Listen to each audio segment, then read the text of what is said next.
Hai, selamat datang dan selamat belajar.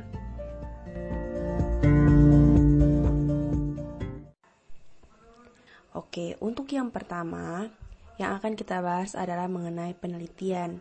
Kemarin kita sudah mempelajari tentang penelitian, apa itu penelitian, dan bagaimana rancangan yang ada di dalam penelitian itu. Nah, sekarang kita merefresh kembali materi itu.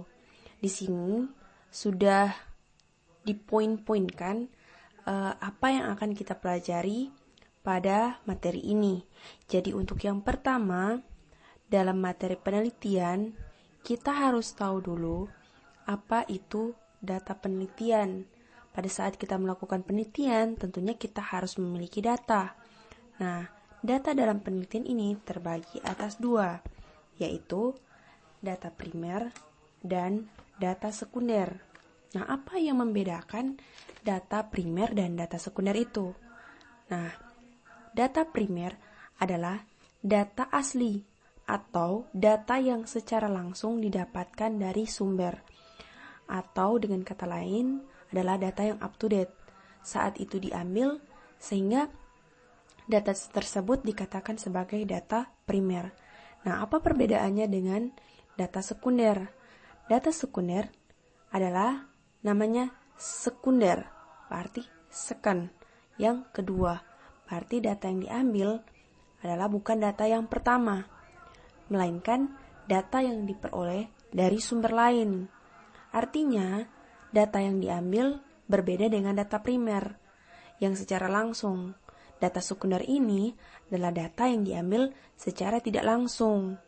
Nah, bisa dari data dari BPS, misalnya data sensus dari BPS, kemudian data dari jurnal, dan lain sebagainya. Itu tentang perbedaan kedua data tersebut. Jadi bisa dipahami kan perbedaannya? Nah, kemudian hal kedua yang penting adalah jenis penelitian. Nah, ternyata penelitian ini terdiri dari berbagai jenis. Nah, di sini yang akan saya angkat adalah penelitian kualitatif dan kuantitatif yang banyak sekali atau sering sekali kita lihat dalam penelitian-penelitian. Nah, penelitian ini kualitatif dan kuantitatif memiliki berbagai jenis perbedaan yang akan kita bahas pada slide selanjutnya. Dan yang ketiga adalah rancangan penelitian. Nah, bagaimana sih rancangan penelitian itu? Nah, kita akan bahas di selanjutnya. Nah, sekarang yang kita akan bahas adalah apa sih yang membedakan penelitian kualitatif dan kuantitatif itu? Nah, di sini bisa kalian lihat. Penelitian kuantitatif dari segi analisis data, di penelitian ini data yang akan dianalisis adalah data yang akan dianalisis pada tahap akhir, yang artinya datanya diambil dulu dan ketika nanti di tahap akhir baru dianalisis. Itu penelitian kuantitatif. Berbeda dengan kualitatif.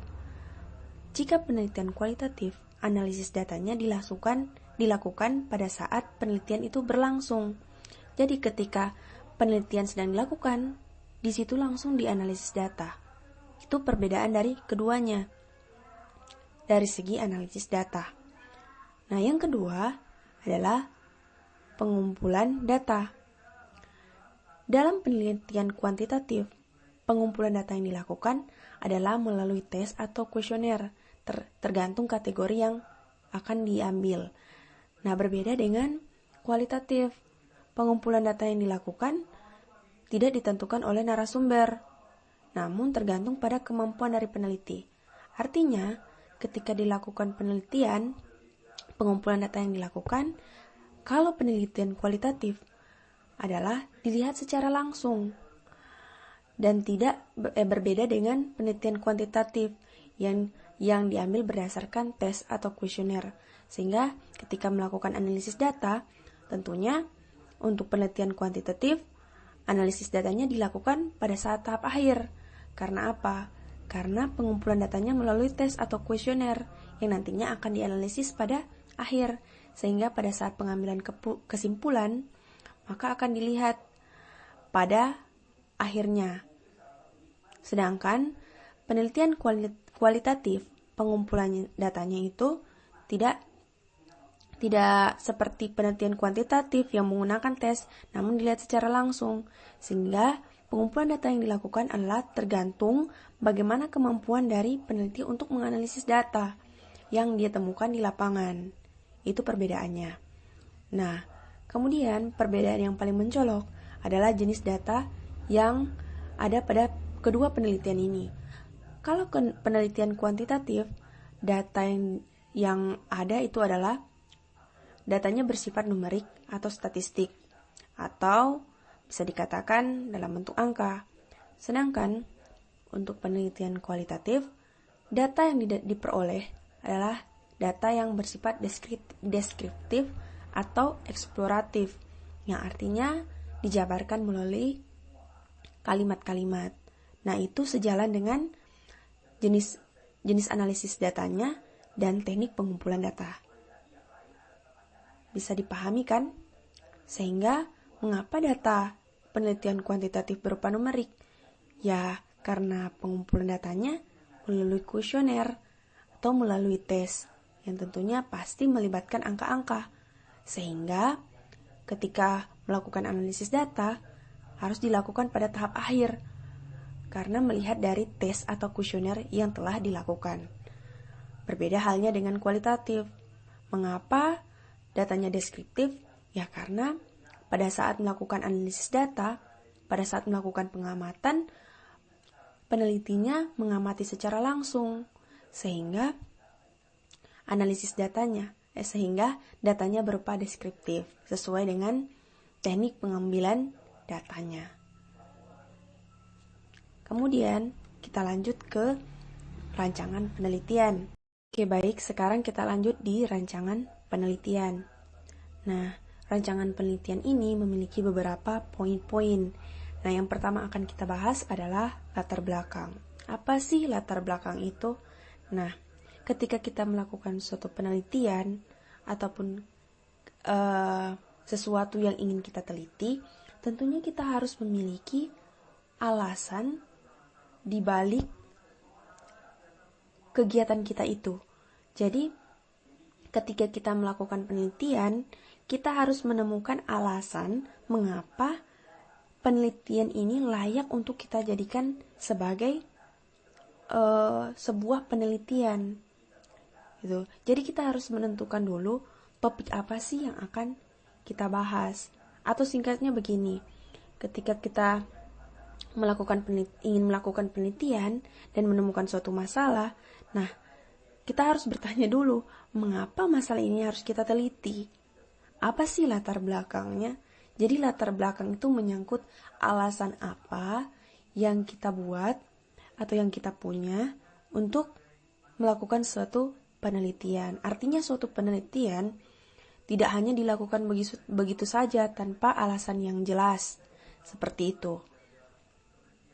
Untuk yang kedua adalah rumusan masalah.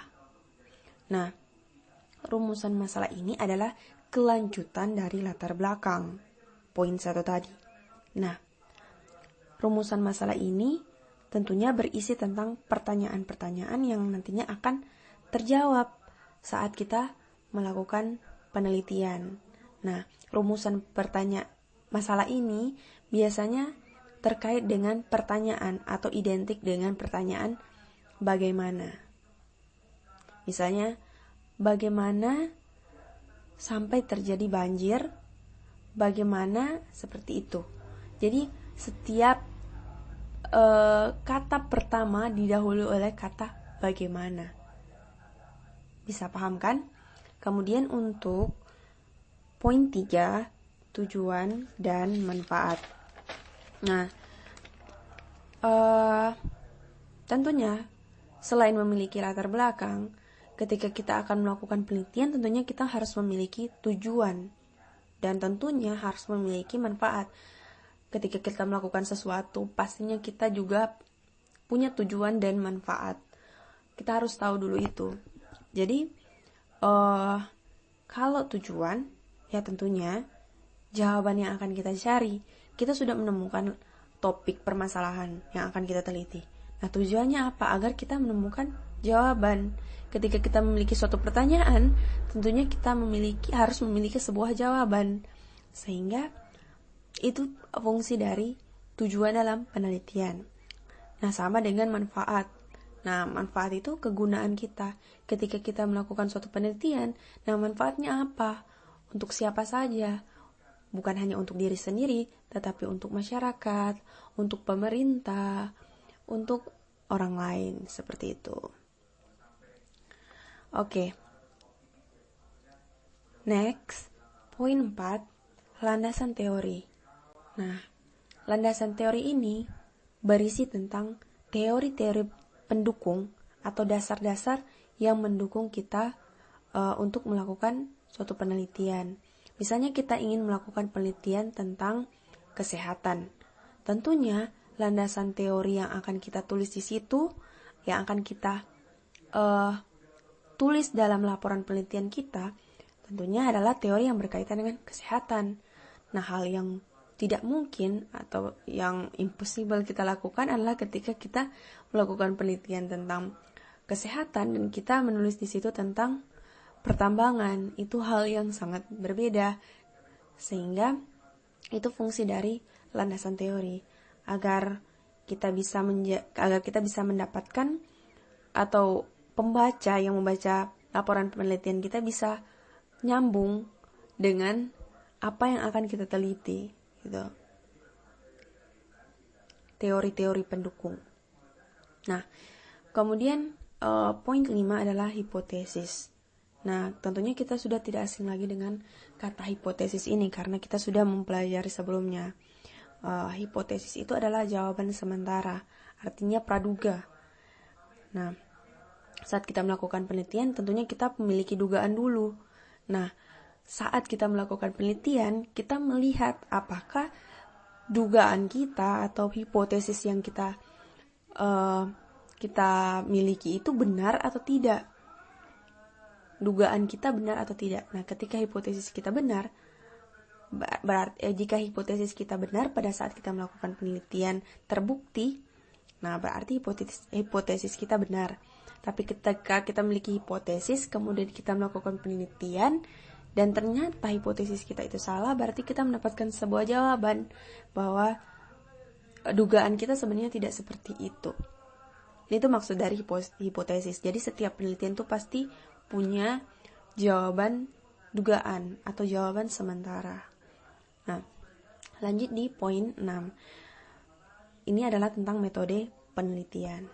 Nah, metode penelitian itu dia terbagi menjadi beberapa. Ada jenis penelitian, ada teknik pengumpulan data, dan ada teknik analisis data. Untuk jenis penelitian ini sebenarnya banyak ya, bukan hanya 4 ini, tetapi ada berbagai jenis penelitian tertentu. Hanya 4 yang saya angkat di sini. Untuk jenis penelitian, ada penelitian eksperimen, ada penelitian deskriptif, dan ada penelitian studi kasus. Kemudian, untuk teknik pengumpulan data, dia ada terbagi menjadi 4. Kuesioner atau angket. Biasanya kuesioner atau angket ini yang paling banyak juga dilakukan oleh para peneliti untuk sebagai teknik pengumpulan data. Sama dengan wawancara, observasi, dan studi literatur. Hampir semua biasa digunakan oleh para peneliti untuk melakukan penelitian. Nah, di sini bisa kalian lihat masing-masing memiliki perbedaan dan masing-masing juga memiliki keuntungan dan kerugian. Misalnya seperti ini, untuk kuesioner atau angket. Kuesioner atau angket itu biasanya digunakan misalnya ketika kalian melakukan penelitian, pada saat kalian mengambil data, kalian membagikan suatu pertanyaan-pertanyaan yang nantinya akan diisi oleh narasumber atau akan diisi misalnya kalian meneliti di suatu desa. Nah, kalian masuk dalam satu rumah, kemudian kalian bagikan kertas. Misalnya kalian ingin meneliti tentang kondisi ekonomi keluarga desa A. Kalian masuk tiap rumah satu rumah, kemudian kalian bagikan angket atau kuesioner yang nantinya akan dijawab oleh kepala keluarga dalam rumah tersebut. Itu seperti itu. Nah, pertanyaan yang di dalam angket itu ya tentunya harus sesuai dengan topik penelitian yang kita pilih. Misalnya tadi tentang ekonomi, ya tentunya isinya adalah tentang ekonomi keluarga tersebut. Nah, kemudian kalau wawancara, nah tentunya kalian tahu kan wawancara seperti apa. Wawancara itu dilakukan oleh lebih dari satu orang. Tidak mungkin kan satu orang. Jadi lebih dari lebih dari satu orang, dan itu dilakukan secara tatap muka, wawancara. Nah, kalau observasi, nah bisa dibedakan ya, wawancara dan observasi itu memiliki perbedaan. Kalau observasi kita tidak langsung bertatap muka dengan orang lain, tetapi kita melihat keadaan sekitar. Misalnya kita ingin observasi dulu, misalnya kita ingin mengunjungi suatu tempat yang akan kita lakukan penelitian, kita melihat keadaan atau situasi dari tempat penelitian kita itu observasi, seperti itu, melihat keadaan dari tempat yang akan kita teliti. Atau bisa juga ketika kita meneliti sesuatu, kita di suatu desa misalnya, kita hanya melihat situasi atau lingkungan, tergantung topik penelitian yang kita ambil. Itu beda dengan wawancara ya. Kalau wawancara itu kita melakukan komunikasi, istilahnya komunikasi dua arah. Nah, kalau studi literatur itu seperti kita mengambil informasi-informasi yang dari buku, jurnal, dan lain sebagainya. Nah, kemudian untuk teknik analisis data. Nah, teknik analisis data ini seperti tadi yang telah dijelaskan sebelumnya pada perbedaan penelitian kualitatif dan kuantitatif. Untuk teknik analisis data ini tujuannya adalah agar mengubah data hasil dari penelitian itu untuk menjadi suatu informasi yang akan kita angkat nanti pada saat pengambilan kesimpulan. Artinya dengan singkatnya, artinya kita mendeskripsikan data itu agar bisa dipahami, menjadi informasi yang dapat kita terima, seperti itu. Itu teknik analisis data. Jadi ketika kita mengambil data, entah itu data primer atau data sekunder, nah kita akan menganalisis data itu, gitu. Nah, kita akan mendeskripsikan data itu agar nantinya pada saat kita mengubah menjadi informasi yang mudah dipahami, itu akan kita masukkan di kesimpulan, gitu. Kemudian untuk unit analisis ini adalah objek yang akan kita lakukan penelitian berdasarkan topik yang kita pilih. Misalnya sekolah, kelompok masyarakat, dan sebagainya. Misalnya saya contohkan, ketika saya mengambil penelitian tentang kondisi sosial ekonomi pertambangan di desa A. Nah, latar belakang kita kembali ke poin pertama ya, sesuai rancangan penelitian tadi. Nah, latar belakang poin pertama. Nah, apa sih yang membuat saya ingin mengambil penelitian tersebut, gitu? Alasan apa? Mengapa harus judul itu? Nah, itu latar belakang. Hanya saya contohkan, ketika saya mengambil penelitian tentang kondisi sosial ekonomi pertambangan di desa A. Nah, latar belakang kita kembali ke poin pertama ya, sesuai rancangan penelitian tadi. Nah, latar belakang poin pertama. Nah, apa sih yang membuat saya ingin mengambil penelitian tersebut, gitu? Alasan apa? Mengapa harus judul itu? Nah, itu latar belakang. Nah, jawabannya Mengapa kita mengambil penelitian pertama itu? Karena alasannya menarik. Ketika kita melakukan observasi, ternyata terlihat bahwa orang-orang yang bekerja sebagai penambang memiliki penghasilan yang lebih besar dibandingkan yang bekerja sebagai bukan penambang. Nah, itu kan bisa kita jadikan suatu latar belakang. Oh, coba kita bisa lihat apakah benar pertambangan ini mempengaruhi kondisi sosial ekonomi masyarakat di desa A. Nah, itu yang akan kita lakukan penelitian. Itu bisa paham kan? Nah, akhirnya kita merumuskan masalah dengan mengambil sebuah pertanyaan. Bagaimana pertambangan bisa mempengaruhi kondisi sosial ekonomi masyarakat? Nah, itu yang akan kita jawab. Apakah memang pertambangan itu bisa mempengaruhi? Nah, tujuannya apa? Poin 3 ya. Tujuannya apa? Agar kita bisa mendapatkan jawaban apakah pertambangan ini menambah kondisi sosial ekonomi masyarakat atau justru tidak. Kita ingin mendapatkan jawaban, kan? Kemudian kegunaannya apa? Nah, ketika kita mendapat manfaatnya apa?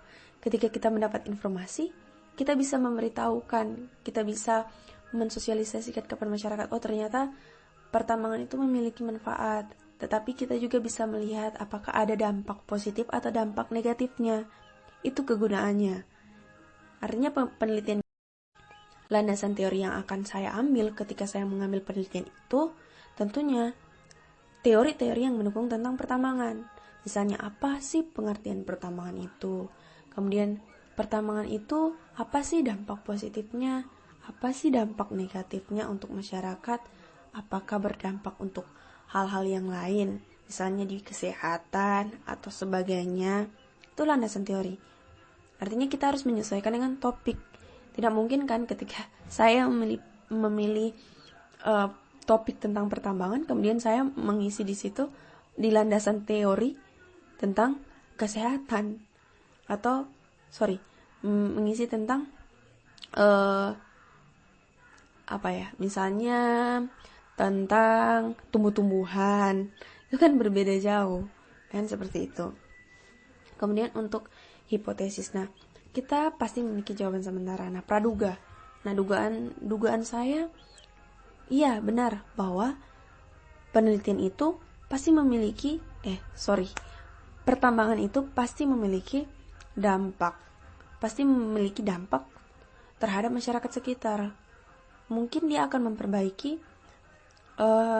ekonomi masyarakat tersebut yang semulanya gajinya sekian, misalnya 1 juta gajinya. Ketika dia bekerja di tambang, gajinya menjadi 3 juta. Nah, itu kan memiliki dampak terhadap ekonomi masyarakat di sana, di desa A misalnya. Itu jawaban sementara. Nah, kita masuk ke metode penelitian. Nah, kita akan membuktikan hipotesis kita benar atau tidak. Nah, kemudian masuk ke jenis penelitian. Nah, jenis penelitian ini tentunya untuk jenis penelitian tadi dia lebih masuk ke kualitatif atau secara deskriptif, karena ketika secara kualitatif atau jenis datanya itu deskriptif, artinya kita menggambarkan kondisi yang ada di lapangan langsung pada saat kita mengambil penelitian. Tetapi kita juga termasuk di penelitian kuantitatif, jadi tidak menutup kemungkinan penelitian itu merupakan gabungan dari penelitian kualitatif dan kuantitatif, karena pada saat pengambilan data primer yang tadi, bukan sekunder ya, primer karena dia secara langsung, kita bukan hanya melakukan wawancara tetapi juga menyebarkan kuesioner atau angket. Nah, itu juga termasuk dalam penelitian kuantitatif seperti itu. Dan datanya dalam laporan penelitian yang telah dibuat, datanya itu dapat berupa statistik atau angka. Selain deskriptif, dijelaskan secara kalimat, dijelaskan secara deskriptif, secara disusun berdasarkan kalimat, tetapi juga dilampirkan data berupa data statistik atau data angka yang berdasarkan data yang diperoleh di lapangan, berdasarkan hasil angket atau kuesioner yang dibagikan seperti itu. Jadi tidak menutup kemungkinan kalau penelitian itu bisa dua gabungan antara kuanti dan kuali. Kemudian teknik pengumpulan datanya seperti tadi yang telah dijelaskan sebelumnya. Teknik pengumpulannya datanya itu adalah kuesioner, wawancara, observasi, dan studi literatur. Empat-empatnya itu masuk. Kemudian untuk teknik analisis data dalam penelitian itu, nah tentunya kita akan menemukan jawaban, mendeskripsikan data yang kita peroleh untuk mendapatkan sebuah informasi yang akurat untuk pengambilan kesimpulan. Nah, untuk unit analisis siapa yang diambil data atau objek penelitiannya apa? Dan tentunya adalah masyarakat penambang, masyarakat yang tinggal di daerah pertambangan. Nah, dan ketika kita mengambil pembanding, misalnya kita mau mengambil perbandingan kondisi sosial dengan petani. Nah, berarti petani juga sebagai unit analisis di situ. Bisa paham kan? Jadi seperti itu. Jadi sampai di sini dulu materi pada hari ini. Saya harap kalian bisa mengerti dengan materi ini, bisa paham dengan materi ini, karena ini sangat penting untuk kalian nanti ketika kalian akan lanjut ke jenjang yang lebih tinggi, misalnya di kampus, kalian pasti akan menemukan materi ini. Jadi saya harap kalian bisa selalu belajar, selalu meningkatkan kemampuan kalian, membaca buku jangan lupa, dan jangan lupa untuk selalu berdoa agar kita bisa dipertemukan kembali ke pembelajaran kita yang akan datang gitu. Terima kasih untuk selalu belajar. Terima kasih untuk masih ingin belajar lagi, dan sampai jumpa di pembelajaran berikutnya.